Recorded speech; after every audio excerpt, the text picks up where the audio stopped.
G'day and welcome to PTSD Recovery TV. My name's James Greenshields. I've been running a Facebook page called PTSD Recovery, and one of the beautiful people on that site asked me to share a bit of my story about how long it took me to recover, and what were the major ingredients or major factors in my recovery. So I thought, rather than write a blog, what I'd do is I'd put everything together, or a little video together, to explain it in person. I think it's far more personable anyway. So a quick background on me. Many of you may know I was hit by a roadside bomb when I was serving in Iraq in 2007. I returned after my tour and very quickly developed post-traumatic stress.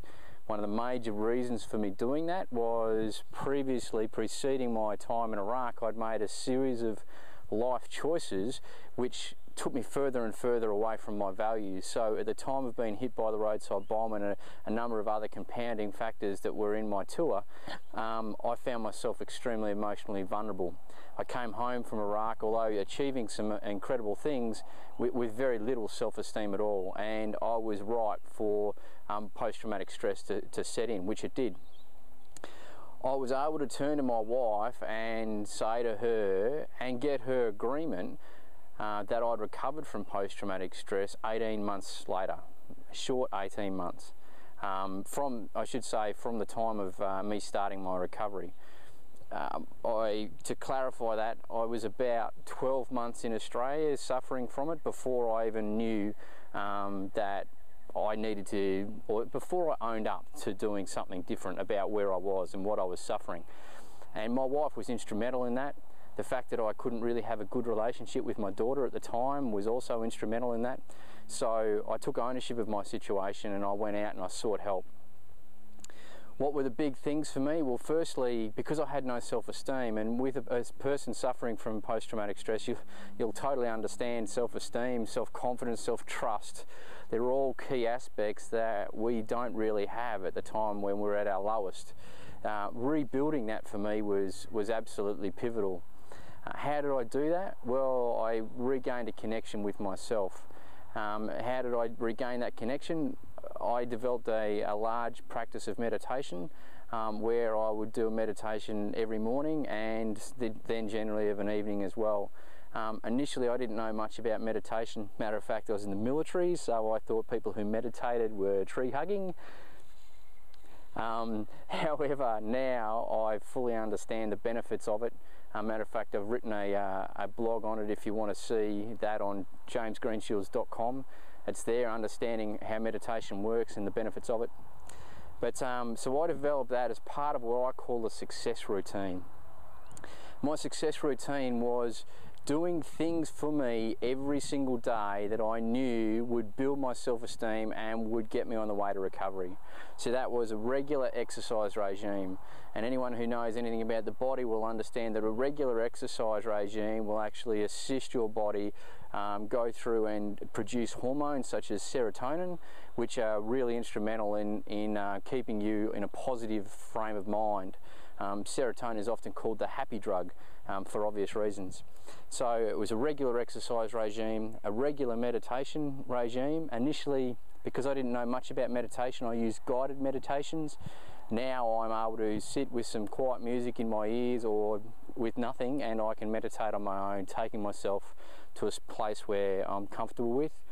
And the other key ingredient was to release the emotional toxins that were in my body that had built up over time. Our subconscious makes up about 90% of our mind capacity or mental capacity, and its language is images and emotions, and images being our five senses of sight, taste, touch, hearing, and what did I say?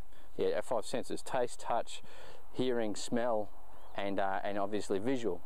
Now, if you just think of a memory, you may be able to get quite a few different things happening for you. Matter of fact, right now, just close your eyes and think of the last time you're at the beach.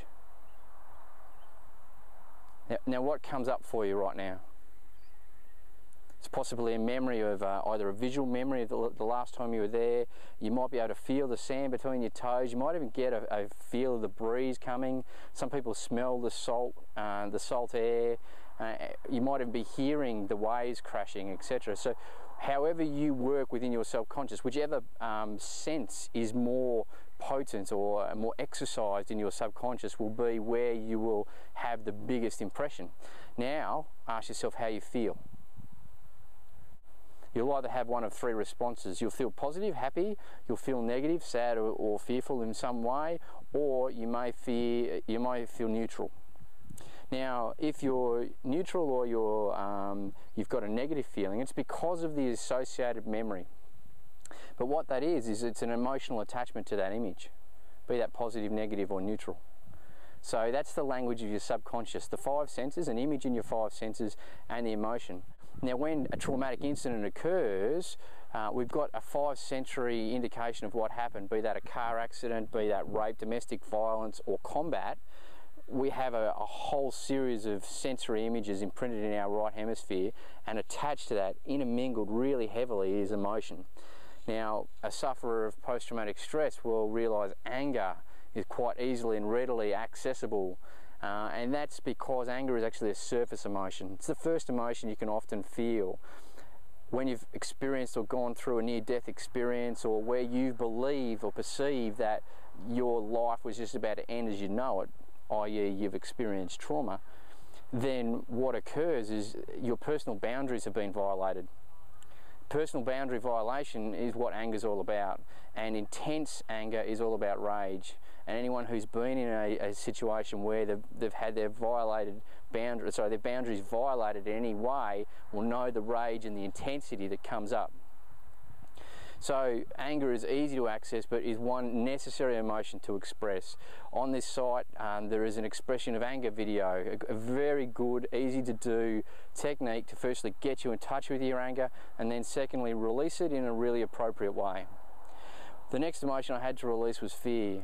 And the true wound of post-traumatic stress is all about being powerless, out of control. And you just think about it. If you are a victim of rape, then the most sacred parts of your body have been violated in a way that you were in no control of.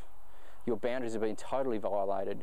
If you were in combat, if you were hit by a roadside bomb, then what's happened is your life passed before your eyes and you had no control of it just going whoosh, which is what happened for me. Car accident, exactly the same thing. Powerlessness is the wound. And the deep fear within that is the fear of losing control and the fear of what that means. And ultimately it's the fear of death. So getting in and understanding what fear is and being able to use a series of techniques to release that was huge for me, and that's what I did. So I mean, what I had to first do, the whole thing behind this is I had to take personal responsibility. I say the motto of post-traumatic stress is personally taking self-direction, PTSD. And that's what I needed to do first up. I needed to own where I was. I needed to know that no longer would I be a victim of my circumstance or whatever. So I would take control of my situation, and I would do what was necessary for that. And what was necessary was to get myself into a success routine of exercise, of meditation and getting in connection with myself, and of an emotional release. And I did that consecutively in 18 short months. I turned to Kirsty and I said, babe, I really feel that I'm healed. And funnily enough, when the military finally sent me to a psychiatrist, the guy said to me, I don't know what you've done, mate, but you've got rid of your symptoms. And the symptoms weren't the issue for me. It was getting to the root cause of the trauma, of releasing that and taking ownership of my life. I really hope this has been valuable for you and you've got something out of it. I'm really happy to take questions or comments. Feel free to leave a comment in the box below, or just give me some feedback about what you need in your recovery. Remember, you can choose to be happy. Cheers.